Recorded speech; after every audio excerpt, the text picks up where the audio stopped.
Group Session 6, Retraumatization and Relationship Patterns. Quote, I wish I could be attracted to nice guys. I was in a relationship with a nice guy last year, but I found him so annoying. He was always touching me and wanting to talk. I think I even turned him into a bastard. Why do I do this? End quote. Shelley. People who experienced historical trauma had childhood relationships and experiences which were frightening, confusing, or inadequate. Experiences where core needs for safety, love, self-esteem, or self-expression were not met properly. These childhood experiences were painful. If painful experiences were simply something which happened in childhood, then historical trauma would not be the problem that it is. If these individuals grew into their young adult years with a positive self-concept and created healthy relationships, the wounds of the past would stand a better chance of healing. Sadly, this is not what usually happens. The term retraumatization captures the tragic reality that childhood pain seems to find a way of continuing into adulthood. This chapter is consistent with an idea we have mentioned more than once. We want the traumas of your past to have as little control over you and your life as possible. This chapter will help you explore how retraumatization and relationship patterns are relevant for you, and whether you can exert some control concerning these issues. Retraumatization. Retraumatization refers to the finding that people who experienced childhood harm are at substantially more risk of experiencing traumatic events as adults than those who did not have such childhood experiences. The evidence for retraumatization is supported by considerable research. Retraumatization is normally discussed in terms of repeated harm occurring within adult relationships. However, retraumatization can also occur through one's thoughts and behaviors, which is important to consider. Perhaps the simplest way to understand retraumatization is to point out that it involves emotional states which just seem to reoccur. During childhood, an individual may have felt frightened, distressed, humiliated, lonely, or bad about themselves. In adulthood, the context may be different, but this individual discovers that they continue to experience similar emotional, cognitive, and behavioral patterns. While we use the word retraumatization throughout this chapter, the term traumatic reenactment has a very similar meaning. Below, we explore how retraumatization seems to happen. Retraumatization through relationships, and an idea from 1914. The ideas of psychoanalysis have permeated popular culture to such an extent that it's difficult not to come across them in movies, TV, radio, or everyday conversation. While some psychoanalytic ideas have fallen out of favor with the passing of time, there is certainly one idea that has had remarkable staying power. It's an idea first mentioned by Sigmund Freud in 1914, and for some people, it can help explain quite a bit. This idea is referred to as the repetition compulsion, and it serves as one way of explaining how retraumatization occurs. The repetition compulsion refers to the idea that we have a need to create circumstances in our adult life which are similar to those we experienced in childhood. We don't do this by conscious design, but it tends to occur anyway. As adults, we tend to end up in relationships that mirror the relationships we had when we were children. Furthermore, this may not occur only once in adulthood. It may be recognized as a pattern. If others hurt me as a child, I might end up in adult relationships with people who frighten or hurt me. If people ignored me or didn't care about me, I might find I end up in adult relationships with people who are selfish or incapable of caring for others. If I was always expected to put my needs last and care for others as a child, I might end up doing the same thing in my adult relationships. If I was abandoned, perhaps I get left by people, or I end relationships suddenly. If I felt lonely in my childhood, perhaps I have ways of recreating this as well. Claudine experienced significant childhood neglect and periods of abandonment, and had a history of choosing relationships with men who mistreated or left her. She was making a lot of insight in therapy and had established a good relationship with a man who treated her well and was committed to her. Then, one night she got drunk at a pub and had sex with a man she met. She was confused and distraught over her behavior. Quote, I just don't know why I did it. I wasn't even attracted to the guy, really. I know I was drunk, but that doesn't really explain it. I've made such a mess of things. End quote. Claudine was able to make sense of her behavior through the lens of retraumatization. Whether in childhood or as an adult, all she had known was insecure relationships, where you might get hurt and where abandonment was likely. She knew that her partner was what she needed, but at some level she found it uncomfortable and hard to trust. Being drunk may have played a role in her one night stand, but she was creating insecurity and risk within her relationship, an experience she knew only too well. Claudine's behavior is a good example of how retraumatization is often driven by unconscious forces. She hadn't consciously decided to undermine the security of her new partnership, but her behavior had done just that. Fortunately, she was able to be honest with her partner, and despite a difficult period, the damage was eventually repaired and trust renewed. Fear and excitement can go hand in healthy ways, as when you go on a roller coaster or take some calculated risk in sport.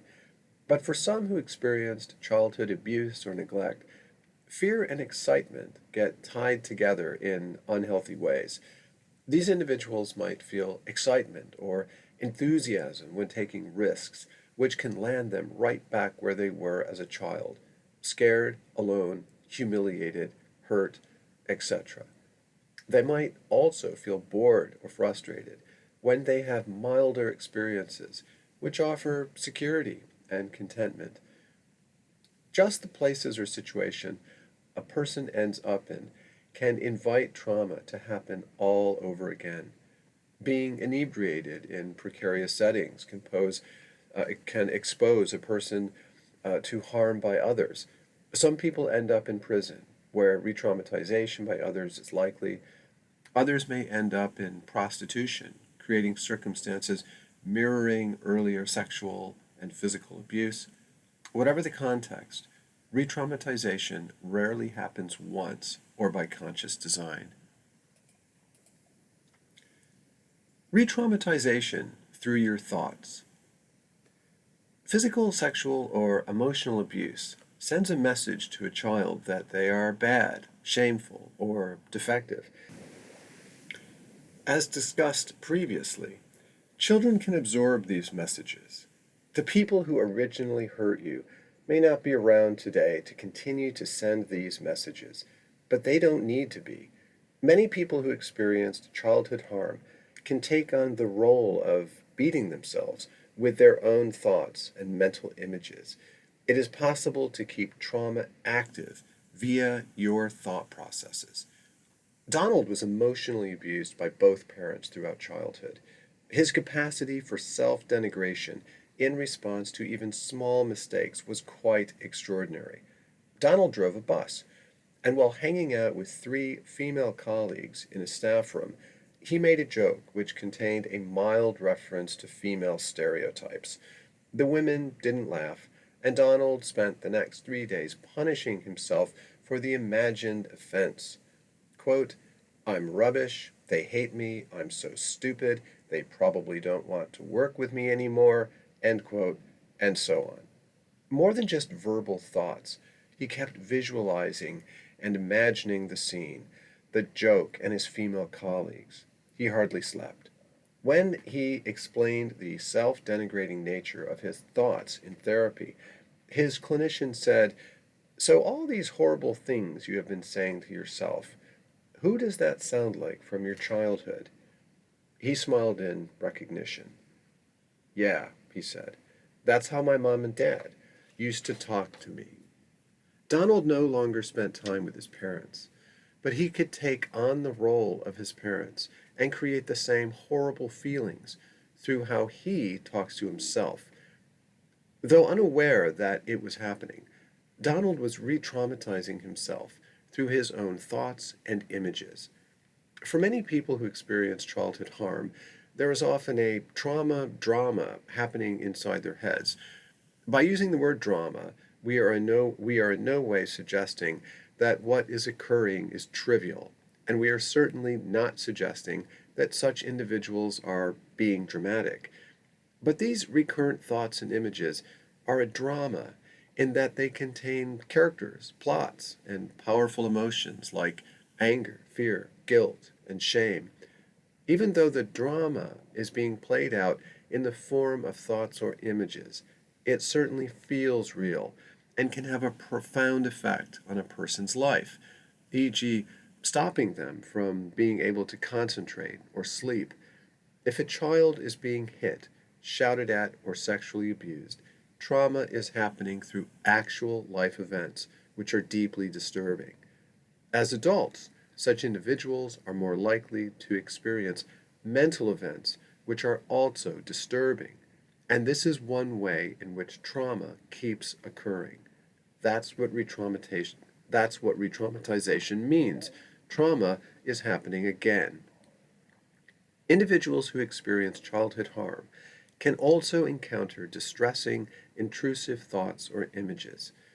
This is a feature of post traumatic difficulties, which we look at in more detail in a future chapter.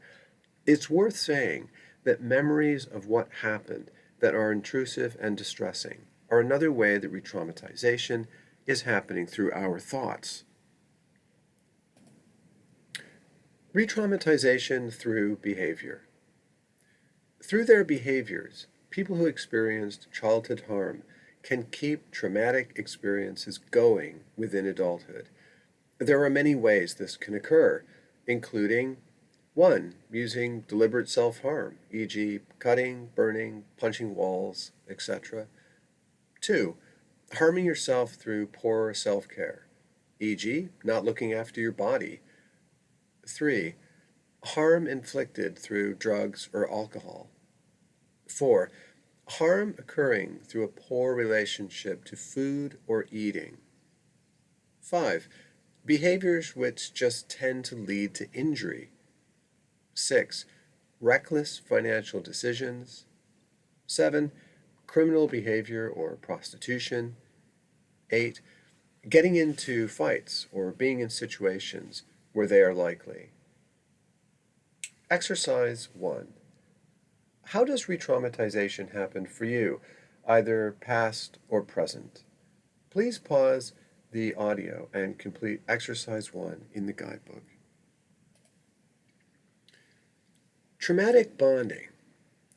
We've explored 3 ways through which retraumatization can happen, but we haven't really looked at why it happens. Why do we keep ending up feeling the way we used to feel when we were a child? It doesn't seem rational, does it? If you were scared, unsafe, felt bad about yourself, or were ignored, why would this keep happening now that you are an adult? Traumatic bonding is one way of making sense of this. The term traumatic bonding, or trauma bonding, was first used by Patrick Carnes in his book, The Betrayal Bond. Humans have a powerful desire to bond with others to meet needs for safety, social belonging, and self esteem. As an infant and child, it is essential to bond with those who are meant to care for us. Being unable to bond with these carers could mean the difference between life and death. But what if the person who should be caring for and protecting us is neglecting or hurting us? A child is likely to still feel a powerful need to bond with this person, despite the fear of harm or rejection.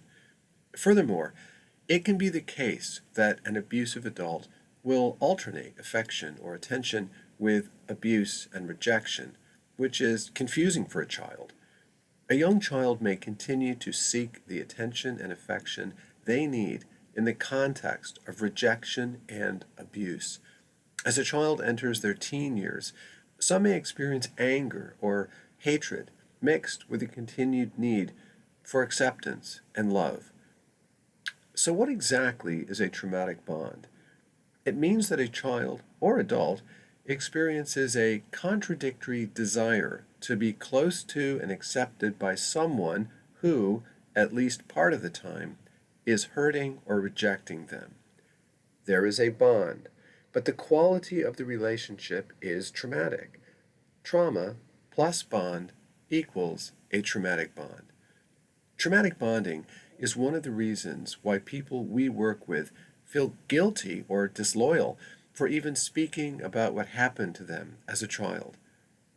Vanderkolk captures the quality of traumatic bonding vividly in describing his clinical work with children.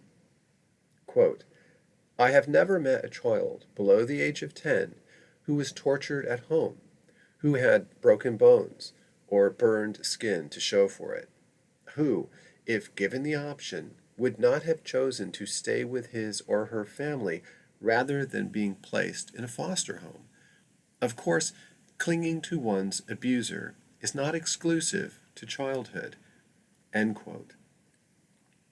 Traumatic bonding in childhood helps to explain why many are vulnerable to re-traumatization in adult relationships.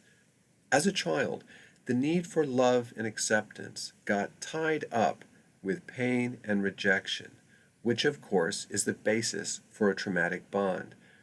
This pattern of love and pain being bound together is then more likely to repeat itself in adult relationships, i.e., the compulsion to repeat. So, having traumatic bonds in childhood simply makes having traumatic bonds more likely within adult relationships. We often hear the voice of a traumatic bond when speaking with people who experienced childhood harm. It can sound like Marcia, who was physically and emotionally abused by her father, and then continued to be abused by a string of male partners in adulthood. Discussing her current relationship, she tells us, quote, I know it's not right that he shouts at me and takes money off me. I'm not an idiot, but it's not always like that. I know I should leave him, but I love him. End quote. I know I should leave him, but I love him. Marcia feels a strong bond with someone who is hurting her, which is just what she experienced in childhood. Traumatic bonding in childhood relationships can prepare the ground for traumatic bonding in adult relationships.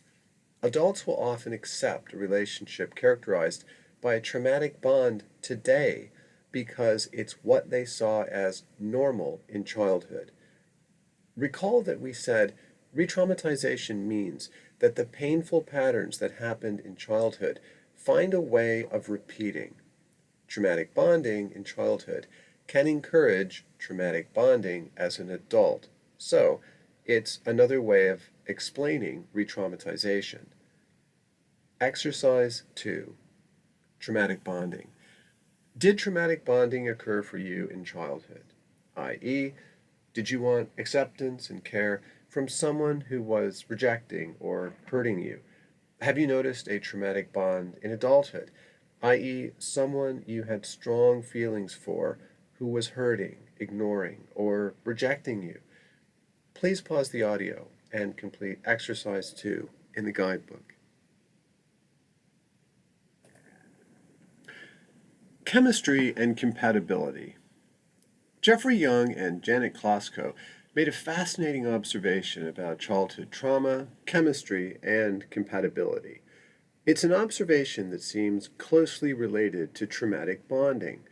They suggest that people who were abused or neglected in childhood can feel chemistry when they meet the sort of person who might hurt or neglect them as an adult. For example, If we are physically abused in childhood, we might feel chemistry if we meet someone who seems a bit dangerous. If neglected, we might feel chemistry towards someone who seems self-contained and aloof. In other words, we can feel attraction for someone who, on an unconscious level, triggers memories of past trauma. To our knowledge, there is no research which demonstrates this is true, but it is certainly a phenomenon we have observed many times. Young and Klosko's point is that chemistry is not the same as compatibility. Particularly for those who experienced childhood trauma, we can be attracted to the wrong people. Of course, we need to feel some chemistry, but chemistry needs to coexist with compatibility. And this means we need to be with someone who will not evoke the old awful emotions we experienced as a child. Compatibility means, among other things, being with someone who will not re-traumatize us. Further ways of understanding why re-traumatization occurs. There are other ways of making sense of re-traumatization. They all overlap with and help to explain trauma bonding and are worth exploring. It's what I'm comfortable with. Strangely, people who experience childhood harm can be more comfortable with what is painful than what might be otherwise. When we experience something hundreds or thousands of times, it can just seem like the way things are, and to experience it another way feels wrong. Quick exercise 3. Folding your arms. Fold your arms as you normally do. Keep them folded for a few moments to get a sense of what this feels like. When you've done this for a little while, unfold your arms. Now, we would like you to fold your arms again, but fold them the other way around, i.e., if your right hand is normally over your left arm, do it so your left hand is over your right arm. Keep your arms folded for at least 30 seconds to see how it feels. Please pause the audio and give this a try.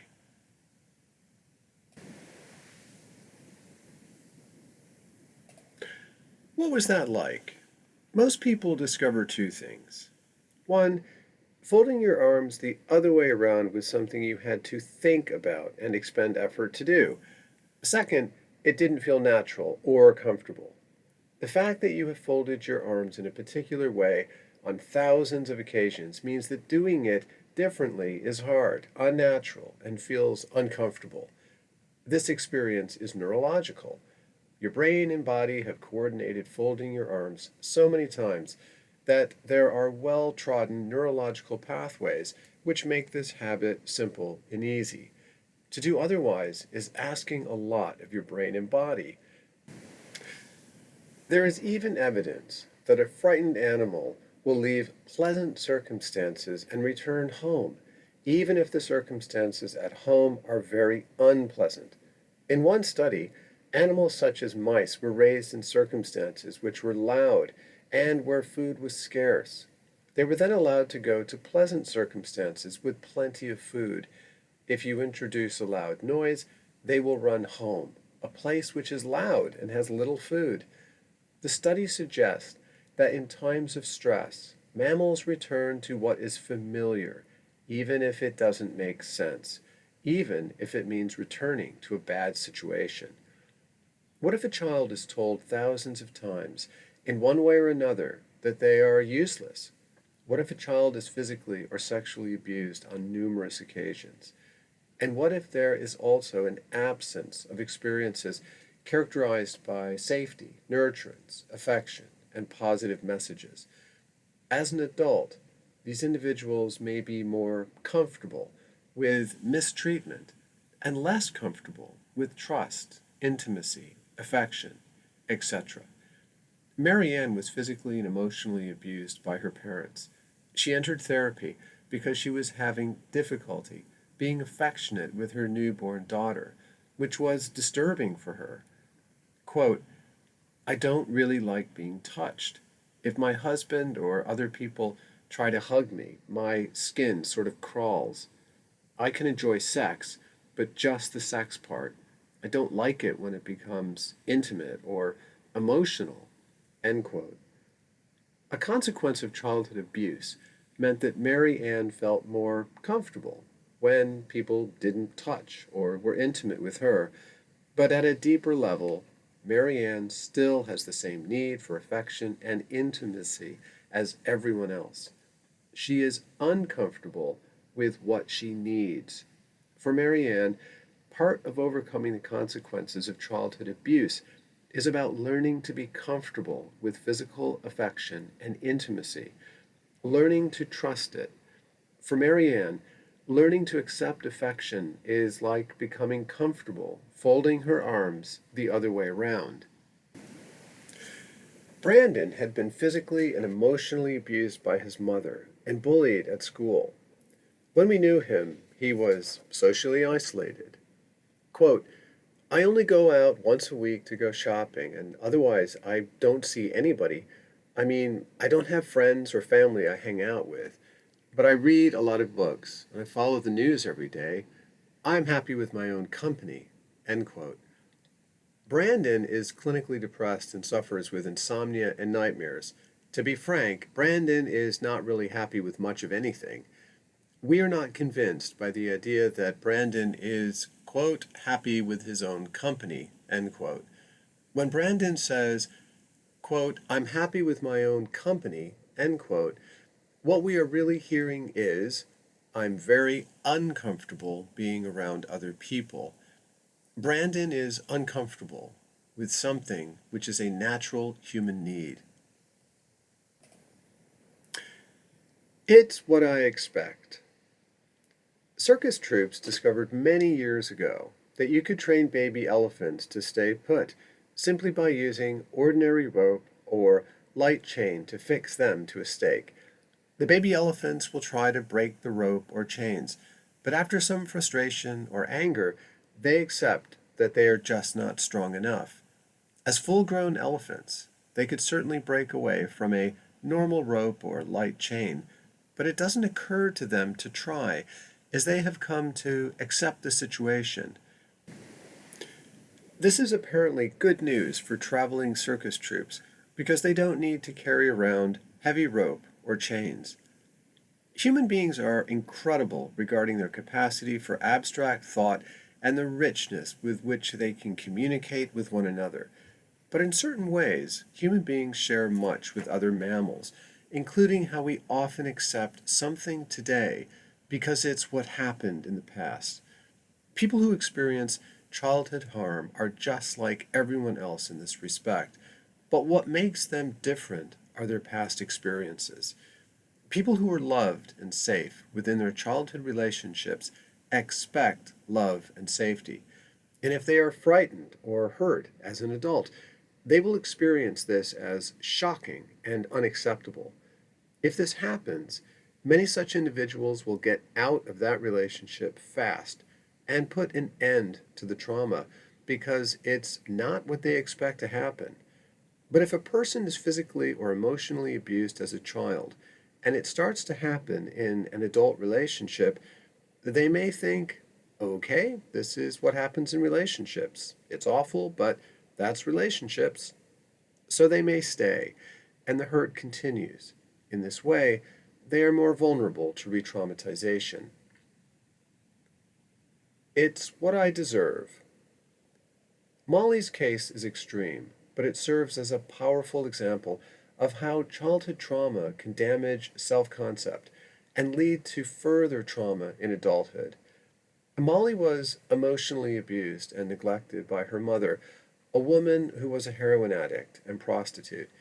She never knew her biological father and was exposed to dangerous situations due to a string of Johns her mother had contact with.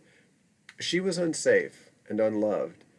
As a young woman, she developed a masochistic sexuality and only seemed to be attracted to men who would hurt her physically and demean her emotionally. When we began working with her, she was a member of a group of people who practiced sadomasochistic sexuality, and she was popular within this group. These sadomasochistic experiences gave her a role and allowed her to have some relationships, but her contact with the group inevitably fueled her self-loathing. Quote, I try not to let these guys know I'm available, and I can keep that up for maybe a week, but I can feel so distressed and lonely, and then I will just send out a text to a few of them. One of them will be around within an hour.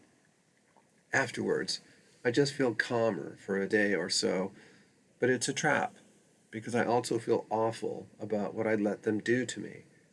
End quote. When you ask Molly what it would be like to have a relationship with a man who didn't hurt or demean her, she will tell you she's just not attracted to that sort of man. Occasionally, she would even try to convince her therapist that sadomasochism is a lifestyle choice and that it's not necessarily unhealthy. But when you explore this deeper, Molly can acknowledge that there is more to it. She appreciates that her sense of self was so damaged in childhood that she doesn't feel she deserves to be treated with affection or love. Her difficulty believing that she deserves to be cared for properly traps her in a cycle of retraumatization. Exercise 4. Other explanations for retraumatization. Please pause the audio and complete Exercise 4 in the guidebook. Retraumatizing versus reparative relationships. Retraumatizing relationships are adult relationships which keep trauma going. If you were frightened, hurt, ignored, or humiliated in childhood, this is retraumatizing. If you are having a relationship as an adult and the relationship regularly elicits some or all of these old feelings, this is a retraumatizing relationship. Reparative relationships are often a very important part of an individual's recovery. These are relationships which serve to repair at least some of the original harm. People who experience childhood harm are fortunate when they can have a reparative relationship which is sustained over time. And it is not unusual for us to work with adults who have not, as yet, had a reparative relationships. Reparative relationships come in many forms: partnerships, friendships, family members, and even pets. Creating or allowing reparative relationships to occur in adulthood seems like an obvious thing to do. However, for many people we work with, this may not be obvious at all. Some have only known relationships characterized by neglect or threat. So why would they imagine reparative relationships can happen? And when there is an opportunity for a reparative relationship to develop, many don't trust what is on offer or feel uncomfortable. As a result, some people may avoid or push away people who could potentially offer them a reparative relationship. We will come back to the need for reparative relationships in more detail in a later chapter. Getting control of retraumatization. This chapter has looked at 3 ways trauma can be kept going. Trauma can continue to be experienced through 1. A repeated pattern of painful relationships in which needs for safety, love, acceptance, and esteem get frustrated. 2. Thoughts and images which drive feelings like fear, shame, stuck anger, or inappropriate guilt. 3. Behaviors which leave us with bad feelings or physical sensations. Emotional or physical pain was bad enough during childhood. Having to carry on with psychological pain in adulthood adds insult to injury. We believe many people can limit the impact of retraumatization in ways which make a real difference. But it's also important to be realistic. The roots of childhood trauma run deep. Impulses to think and act in ways that invite retraumatization represent habits that do not wish to go away on their own. There are no simple or magical solutions, and we are not fond of approaches that suggest there are. However, below are some ideas about how you can end, or at least minimize, retraumatization. Protecting yourself from unhealthy relationships. A simple way to understand if a relationship is healthy is to reflect on how you typically feel during and after you spend time with someone. Do you feel safe? And do you feel good about yourself? Do you have more positive feelings about life? Or do you feel afraid, exhausted, or angry? If there is chemistry in a relationship, but the experience is typically painful, this is worrying. Whatever the event, if you recognize that you are in a relationship that mirrors painful childhood relationships, there are a few ways forward. Either 1, the relationship can somehow get repaired or improved, or 2, you need to get out of the relationship. If the relationship can't be repaired or improved, but you feel you can't end it, as is sometimes the case with family members, then it may be a matter of 3, protecting yourself by creating boundaries or limiting contact. If you were neglected and felt alone in childhood, it's possible that what is repeating are feelings of isolation. This is a more subtle form of the compulsion to repeat, or retraumatization, but it can be just as relevant. The challenge in this instance isn't repairing or ending unhealthy relationships, but finding the confidence to develop healthy relationships. If the above information seems simplistic, or you need more support with this area, there is an entire chapter concerning relationships later on, and we will return to these ideas in more detail.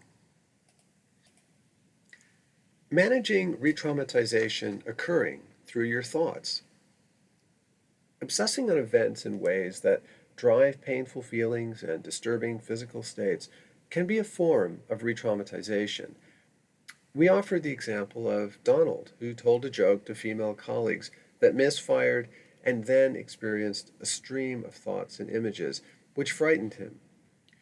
The way to deal with retraumatization through your thoughts and images is both simple and difficult. If you find that you have powerful thoughts and images which are out of proportion to current triggers and represent past abuse, you just need to recognize what is happening. Let it go and soothe yourself. Perhaps you can find words such as, "The thoughts I'm having about this are driving anger or fear in ways which are out of proportion and are just hurting me. I got traumatized in the past. This situation is different. I need to keep this in proportion." In practice, it's often very difficult to do this because anger or fear can be powerful, and the threat or slight you experienced can seem momentous. Putting an end to retraumatization, which occurs through your thoughts, can be a powerful means of addressing past abuse, but it can be a difficult task for some people because these thoughts can be very insistent and hard to challenge. If distressing yourself through your thoughts is really difficult for you, there are a few chapters later on which will be particularly helpful concerning this area. Managing retraumatization through self-care. We mentioned that some people who experienced childhood harm re-traumatize themselves through their behaviors, and that this is often an unconscious process. They were hurt, demeaned, ignored, scared, or told they were a failure in childhood. Today, these individuals may act in ways or put themselves in situations which make it likely they will continue to experience these feelings all over again, though in some new context. Self-harm, dangerous behaviors, criminal activity, substance abuse, not caring for your body properly, poor nutrition, starting fights, sabotaging relationships, self-isolation, addictive behaviors, and so on. If you recognize any of these patterns, self-care is a way to help yourself. What constitutes self-care can be different for everyone who re-traumatizes themselves through their behavior. Marjorie is a young woman who was emotionally abused by a stepmother and sexually abused by a babysitter.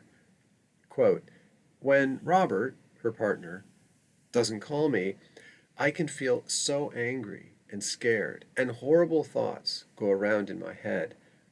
That's when I usually cut myself. But I know that if I call Janet, a friend, she will come over and we can go and get a drink, and I can get through it." End quote. Calling her friend was a means of self-care Marjorie found helpful. How trauma keeps going and what represents good self-care for you will be unique. Nurturing self-care is anything you can do which leaves you feeling better about yourself or life. Self-care will get more attention in a later chapter. Exercise 5. Journaling opportunity. Getting control of retraumatization. People who experience childhood harm can get control over retraumatization in at least 3 ways. 1. Protecting yourself from unhealthy relationships. 2. Noticing thoughts and images which are re-traumatizing you, letting them go, and self-soothing. 3. Recognizing when you are re-traumatizing yourself through behavior and coping through better self-care. But these are generic ideas. How they apply to you is unique. Below is an opportunity to explore specific ways in which you want to get in control of re-traumatization. Please pause the audio and complete exercise 5. This also concludes the chapter on re-traumatization and relationship patterns.